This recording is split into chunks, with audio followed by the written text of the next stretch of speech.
Hi, I'm Adrian, I'm Sunny. and we're the Solomons. And I'm Lizelle.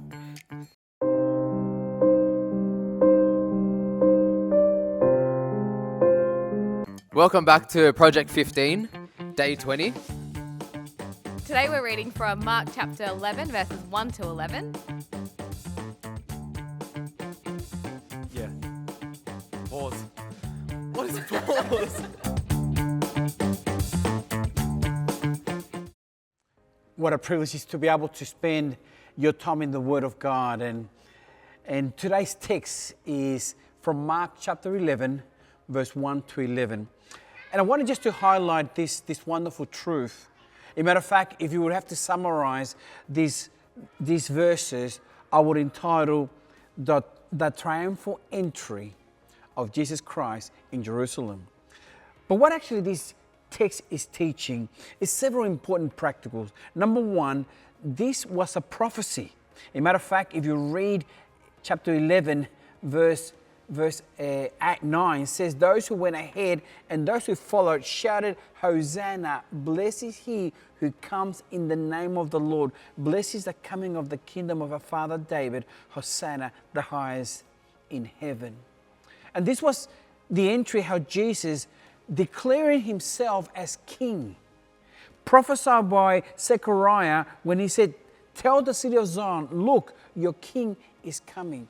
Just that thought, Jesus is fulfilling prophecies. As a matter of fact, Jesus fulfills the promises completely.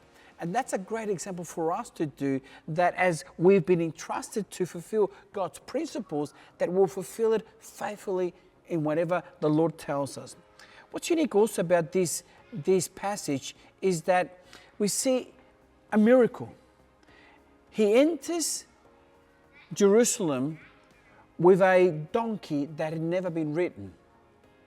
You got to understand, these guys, this is just a miracle. This donkey was not trained. This was a raw, untamed donkey. Yet, the donkey was used as a miracle. But secondly, Jesus shows his humility. He's the King of Kings and Lord of Lords. And we have the King of Kings and Lord of Lords coming in with a donkey. Humility. How important it is to be able to understand humility. As a matter of fact, even Jesus makes his statement that he came to serve, not to be served. So humility is such a great attribute for us to comprehend. And I would define humility with these simple terms: understanding how big God is and understanding how insignificant I am. Yet the God who's so big loves me dearly, cares for me dearly. So then my understanding how big God is, I understand how little I am. And when you have that understanding, then you can understand what Jesus is fulfilling through this incredible passage.